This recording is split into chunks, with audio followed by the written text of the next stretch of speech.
Nigeria has 45 new ministers. President Tinubu's nominees have been screened, confirmed, and gotten the final seal of approval from the Senate, while they will form Tinubu's proposed 48-strong cabinet, the largest in Nigeria's history. 3 nominees have not been confirmed yet, as they have written petitions against them. There was also drama on the final day of screening, with some senators split over Festus Keyamo's nomination. To work. Distinguished colleagues, let me appreciate your patience, your doggedness, your resilience, your patriotism, and your nationalistic tendencies. And just to mention that for the avoidance of doubt, the Senate has so far approved and confirmed the nomination of about 45 ministers out of the total nominees of 48 ministerial ministers sent to us by the President, Commander-in-Chief of the Armed Forces of the Federal Republic of Nigeria. The others are still awaiting security clearance. And we'll have a full report of the Senate later on the show. We're joined now by Arise analyst Dr. Sambo Amadi and our Director of News and Politics Editor, Sambo, from our off-site studio. Gentlemen, thank you for joining us on Newsnight. Thank you. Let's start right from here. Dr. Sambo Amadi. 45 ministerial nominees have now been confirmed by the Senate, the largest ever in Nigeria's history. What should Nigerians expect from this crowd of ministers once they get their portfolios? Well, interestingly, there's no correlation between the size of ministerial nominees and the performance of the team. Again, it's the discretion of the president himself to decide how many persons who would like as minister. You know, we hear that maybe there could be splits. Maybe we're going to have more ministries, or you have many of them ministers in the presidency, or even junior minister. So it's presidential discretion, but it tells a story around what you think the government will look like. Interestingly, we are at a time when acute fiscal challenges have led to very bruising, fiscal regime in terms of petrol subsidy. And this impacted the masses. So, at minimum, people expected less government, less costs of governance. And so we wanted a smaller number of cabinets. People have argued for that for years. So it was a bit of disappointment at the point this government, in spite of the rhetoric of fiscal bankruptcy, near bankruptcy, we are still having this large contingent as ministers. The other issue is, look, how they will perform will be determined by how the president charges them. You know, I've said it before here. Presidential system of government, everybody here is an aide of the president, unlike the parliamentary, where you are primarily a parliamentarian and therefore you have some kind of status, you know, that's not attached to the president. So the job description of the president, the methodology for engagement, we tell them what they do. Let's not forget that Buhari, when he made a famous statement that everybody reports to chief of staff, and people were like, you know, kind of furious. But look, he's right. The chief of staff to the president is the chief minder of the president's business. And all these ministers, no matter their profile and pedigree, are basically aides of the president. So I start with, what's the vision that the president has developed? And then what is the framework which the staffers of the villa, you know, what we call, in the US experience, we call the White House staffers, they define the character of the government. And so these ministers be expected, one, that they understand the brief of the president in each sector. I mean, we hear a lot about infrastructure development. Bola Tinubu talked about power as critical, where he was, you know, commissioning the NNPC Abuja power station. We hear a lot around data technology and economy. So all these campaign manifesto somewhat should be reduced to some kind of deliverables. We've seen in the past some kind of performance management in which these ministers all receive clear deliverables, timelines, and major mission statements. Now, we never knew whether they delivered on them.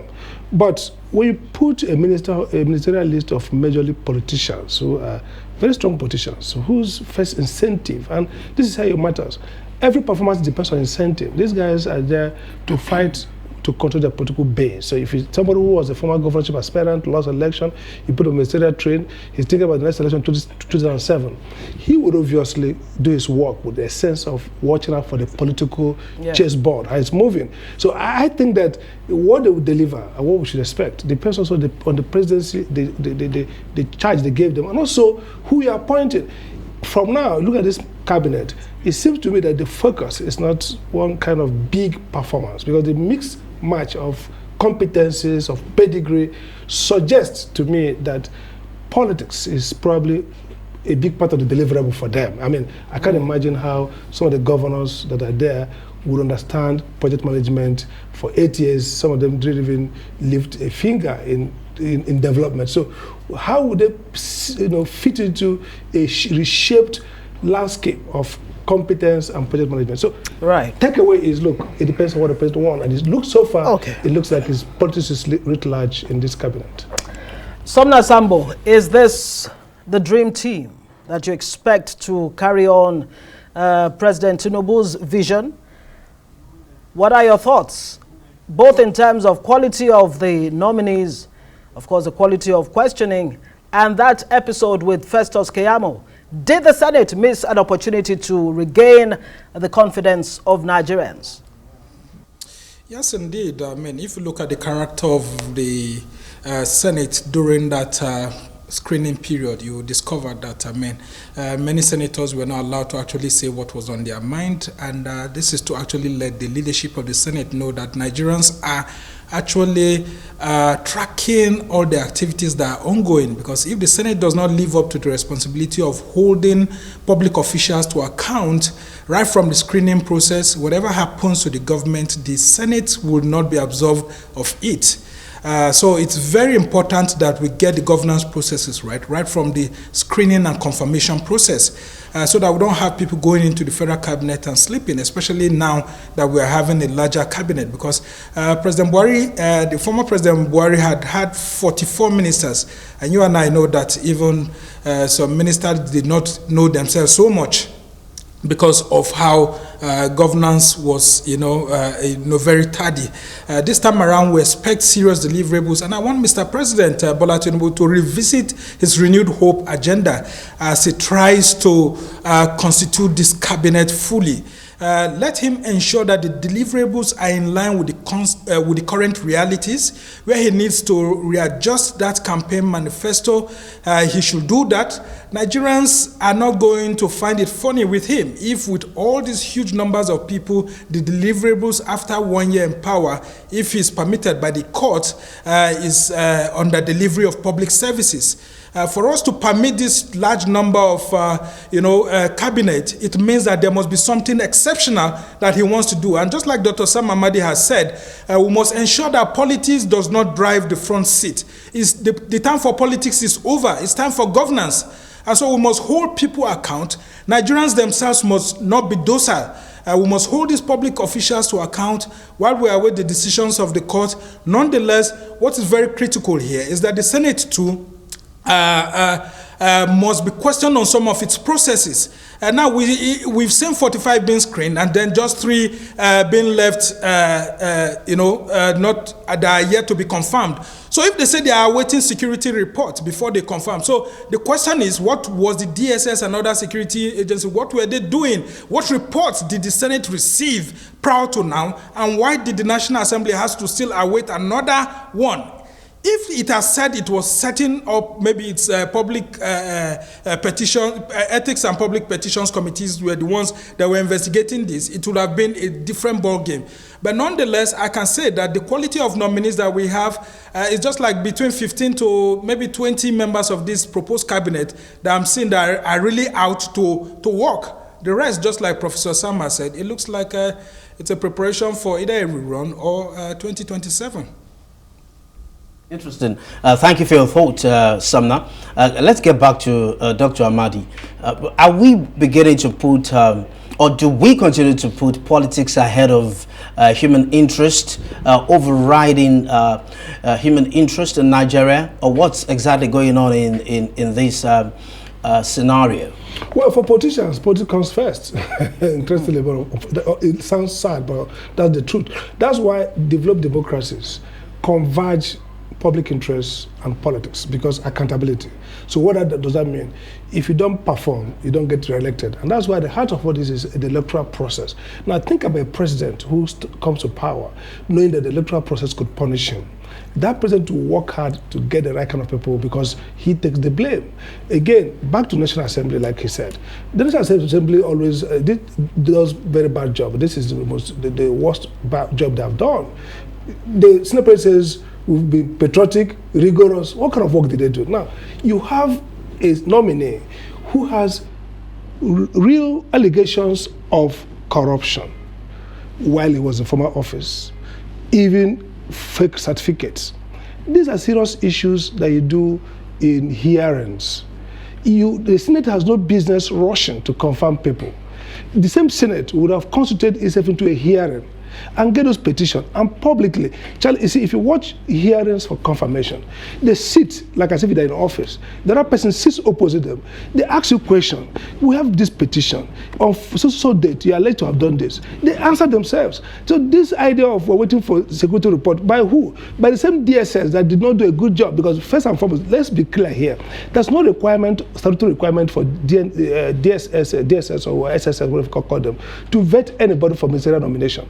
It's actually the Senate that is given the constitutional responsibility to vet through a senatorial hearing. So they did a terrible job.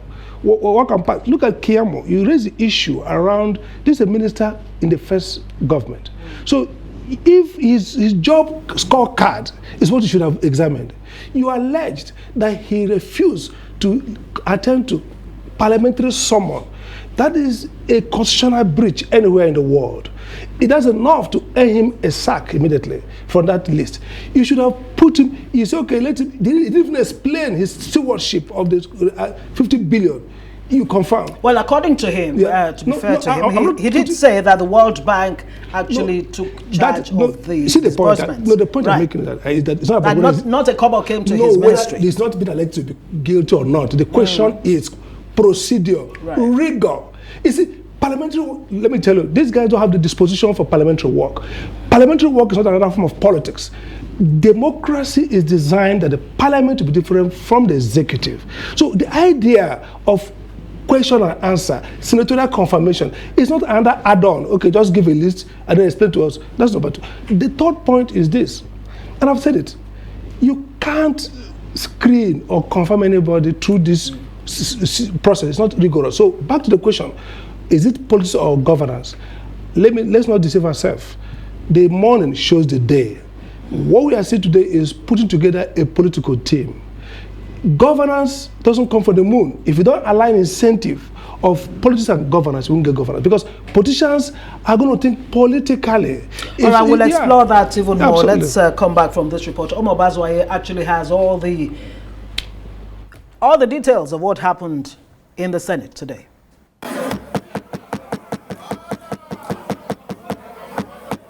The Senate was thrown into rowdiness for several minutes and eventually forced to go behind closed doors after some lawmakers vehemently kicked against the nomination of former Minister of Labour and Employment Festus Keyamo into President Bola Tinubu's cabinet. Keyamo was the last of 48 nominees to be screened, and he had everything going well for him as he mounted the rostrum, reeling out his very intimidating credential as an attorney of the law. He informed the Senate how he had spent the last 30 years using the instrumentality of the law to advance the cause of democracy and the rule of law, and even how he had used his expertise in law to strengthen the powers of the Senate. Struggle and battle for the respect for the rule of law also led me at some point, sir, to fight for the rights of the Senate. And I'm sure you all know that, sir, that over the years I felt that because we had left military rule, that it was important for the military to subject itself to this democratic institution. This is the star democratic institution that we have. But trouble started for Keyamo when the minority whip, Darlington Wokocha, turned the powers of the Senate on him. Coming under Order 81, subsection 1, Wokocha drew Senate attention back to events in 2020 and around the issues of public works funds amounting to 52 billion naira. Keyamo was the Minister of State for Labor and Employment at that time and had run into conflict with lawmakers over the management of the funds appropriated by the National Assembly to pay 1,000 public works employees recruited in each of the 774 local government areas. Wokocha recalled how Keyamo at that time denied lawmakers as representatives of the people the opportunity to oversight the exercise and even refused to honor invitations from both chambers of the National Assembly to explain how the money was disbursed and the impact it had on the people. Fair hearing, because I would like us to grant him fair hearing since he had been running away from it, for people, for Nigerians to know what really happened. Because I wouldn't like any person to be holding that, because this thing has been subject of debate here and there. What happened to the 52 billion? What happened to the... But he is here, and it's our responsibility to find out. So, Mr. President of the Senate, I'm of the opinion so strongly that he has to tell us what really happened, but not here. It was payback time, and senators were ready to take their own pounds of Keyamo's flesh. Abia South Senator Inaya Abaribe recalls Keyamo's behavior very vividly and quickly seconds the motion that his ministerial screening should be suspended until the time the nominee fully accepts to subject himself to questions by the National Assembly. In view of the fact that this nominee rejected the summons of both the House of Representatives and the Senate, that I do support that this nominee should be stepped down pending when he decides that the National Assembly has that right to inquire into the workings of a minister and his ministry. By this time, Keyamo's screening had effectively divided the Senate, with some senators calling on the President of the Senate, Godswill Akpabio, to call for division and put the question again for those in support or against Keyamo's nomination. At this time, Senate had become completely rowdy, with Keyamo rooted to his fate squarely in the hands of the lawmakers. The Senate was eventually forced behind closed doors, with Akpabio rising to his feet in his bid to call senators on both sides of the divide to order. For several hours, the Senate remained in closed session, with words that Akpabio had been cited at the villa. When the Senate doors reopened, it was to a subdued Senate and a remorseful Keyamo who tendered unreserved apology to the Senate for his conduct. Let me start with an unreserved apology. My apology is without reservation. It's total apology for the misunderstanding that arose between us in my committee at that time at the Night Assembly. I apologize without reservation. Total apology. Attempt by some senators to subject him to further scrutiny was deflected by the Senate President, and Keyamo was allowed to take leave of the Senate. At the end, the Senate confirmed the appointment of Keyamo for the 4 others, including Dr. Bosun Tijani from Ogun State, who also had a difficult time over his unpleasant tweets about Nigerian lawmakers. But the nominations of former Governor of Kaduna State, Nasir El-Rufai, Executive Director, Nexim Bank, Stella Okotete, and Danladi Abubakar, Ministerial nominee from Taraba State, were put on hold due to the petitions against the 3 nominees. Omo Bazwaye, Arise News. All right, thank you very much, Omo. Sumner, let's bring you in here. A few issues here. Number one, how grievous is an offense? I mean, when a minister refuses to come before the Senate or even the House of Reps to answer to, issues, blatantly refuse to show up, and is an apology enough? This offense, is it against the Senate or against the Nigerian people? And then again, Akpabio's visit to the president, does it raise a question of the independence of the legislature for you? Yes, it does. And I've always been advocating for the parliament, the National Assembly, to be populated with the political parties that is different from the government in power, because that's the only time we will have benefit from our National Assembly. People keep saying that we have a nascent democracy and all of that, and we need to have everybody being on the same level. That has not paid us. Though we can say that some politicians try to say that a rancorous National Assembly doesn't work for the people, and so they want the executive and the legislature to be on the same bed. But let's look at what happened in the last 4 years. Did Nigerians enjoy the full benefits of their democratic practice when the executive and legislature were on the same bed? What happened to our borrowing? Our borrowing rose astronomically. And if you look at executive nominations, they were just passed at the National Assembly without full scrutiny. So who received the brunt at the end? It's the economy. We are all suffering the consequences of a parliament that sits in bed with the executive. So this time around, the lawmakers that we have more understand the critical role of parliament. When a minister is summoned and refuses to appear before the parliament, it's not an abuse on the parliament itself. It's an abuse on the people who elected the parliamentarians to go there. So we must learn from the Keyamo saga, and this must be a very strong warning. I've known President Tinubu to be someone who calls himself as a federalist, who believes in the objectives of federalism and separation of powers. We must make sure that the National Assembly must not be an handbag or an extension of the presidency.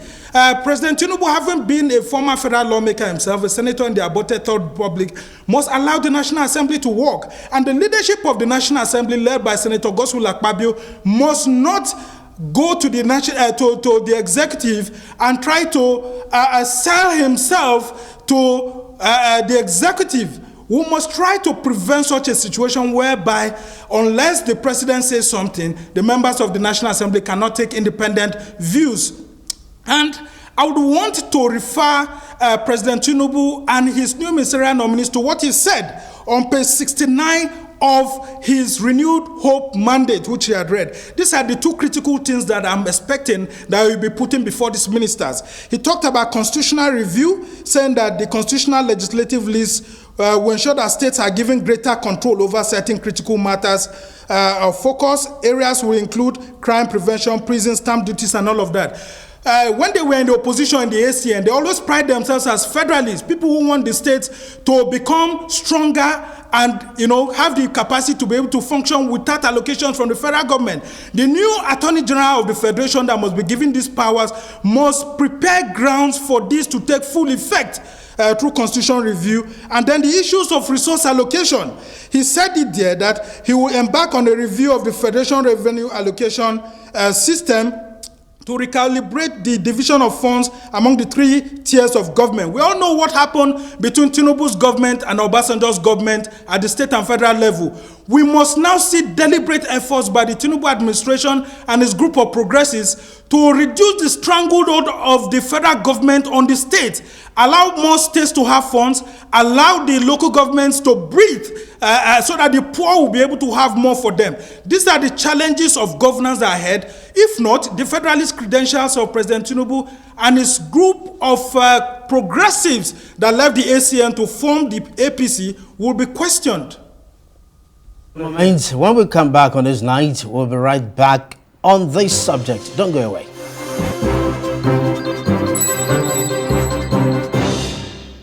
All right, welcome back. You're still watching Newsnight. Earlier on Arise Primetime, a former Minister of Finance, Olusegun Aganga, spoke on some of the areas that the president should focus on in managing Nigeria's economy. Let's see it. If I was sitting in front of the president today, my first advice would be appoint technocrats or competent politicians with experience and track record to head economic ministries and agencies, and to sit on the board of these agencies. You see, appointments into the MDAs should not be the dividend of democracy. Dividend of democracy should be good governance. So the first is getting the right technocrats or competent politicians in the MDAs, economic MDAs. The second point is the point I made earlier, which is the macroeconomic environment. And you need the economic ministries working with the CBN to achieve this. You need to set targets for the MDAs, create a business environment that will attract and retain investments, and implement the NCCG for all the government agencies. The second and perhaps the most important thing is to look at the funding model of the country, which requires looking at the sources and the applications of government finances. This takes us to the cost of governance. Cost of governance, the leakages in the system, the wastage in the system, the corruption in the system. You cannot have a small state revenue and a large state expenditure relying on borrowing to fund your recurrent expenditure. So, and it has to start with the government. The government has to set the example of cutting down. Verizon analyst Dr. Sambo Amadi and the Director of News and Politics Editor Sambo with us. Let's get back to Dr. Amadi. The former Finance Minister Olusegun Ogangan says, well, appointments into MDAs, ministries, departments and agencies should not be the dividends of democracy. Dividends of democracy should be good governance. What's your reaction to that? Well, I think that's the right way to say, the right word to say. I mean, but politics and management post-election are intertwined. Now, this is the way it works. In government school, we are taught about decoupling, roving, and steering. That means you can give the boys the job at the level of ministers. Oftentimes, people don't understand that the real drivers of economic development are frontline agencies like Aganga mentioned. So he can, as Tinubu is a politician, his greatest achievement is building perhaps the strongest and the most ruthless political machine. That has to be serviced. So you have to be creative in saying, what positions do we need to have technocrats drive? So you decouple rowing and steering. Again, you have to also, I like the point he made about macroeconomic issues, but again, Tinubu's manifesto talks about what we call social market, SM model, governed market. So you also have to make sure, not just a technocrat. I mean, somebody goes on the World Bank or goes to Harvard or Yale or Cambridge, so I'm not being envious, I have 3 Harvard degrees, okay? So myself, but it doesn't qualify you to be that technocrat needed by a Tinubu government. You have to align the technocracy, if you like, the pedigree and the philosophy of that technocrat to the broad basic trust of your own policy. There are many technocrats. There are technocrats who believe in market fundamentalism. Oh, get the prices right, everything works. It didn't work. There are those who are institutionalists, who believe in changing institutions. There are those who are developmentalists. There are those who are Scopitarians, Keynesians, and all that. So there's a need to pick the technocrats whose views, understanding, and abilities align to the vision. Again, let's not make the mistake of rushing to Washington and picking, or somebody has been a KPMG partner. That does not qualify you to be a good manager of human or physical resources. So I think the idea is first, the president should know what he wants, his basic policy. Right. Then fit the team to that broad policy. 2-3 people can come out to have PhDs in economics or PhDs in political science, but they have different skill sets, different concept of development. And so the primary thing for development, I'll give you 2 examples quickly. If you look at DRC, Congo, and of course, Ethiopia, many of these poor countries, they develop with expert World Bank and they fail. But then these other countries use local talents that are totally attuned to the spirit of the people and they deliver. So I will talk less about technocrats. Samna, you have the last word. Technocrats, according to Dr. Sam Amadi here, there's no guarantee that you'll get the results that you actually need. What can we expect, or what should we expect from this cabinet? What kind of agenda can we set for them? Well, the agenda we want to set is for them to ensure that they work towards a $1 trillion economy by 2027. Now, President Tinubu had in manifesto said that he was going to work towards an economy that would see a GDP growth between 6 to 10% annually between now and 2027. Although analysts have said that that's not achievable considering the indices within sub-Saharan Africa. In fact, Yemi Kale, who used to be at the Nigeria Bureau of Statistics, actually said that the growth rate that he could actually achieve, even at the best of times, is between 4% to 4.5% GDP growth rate.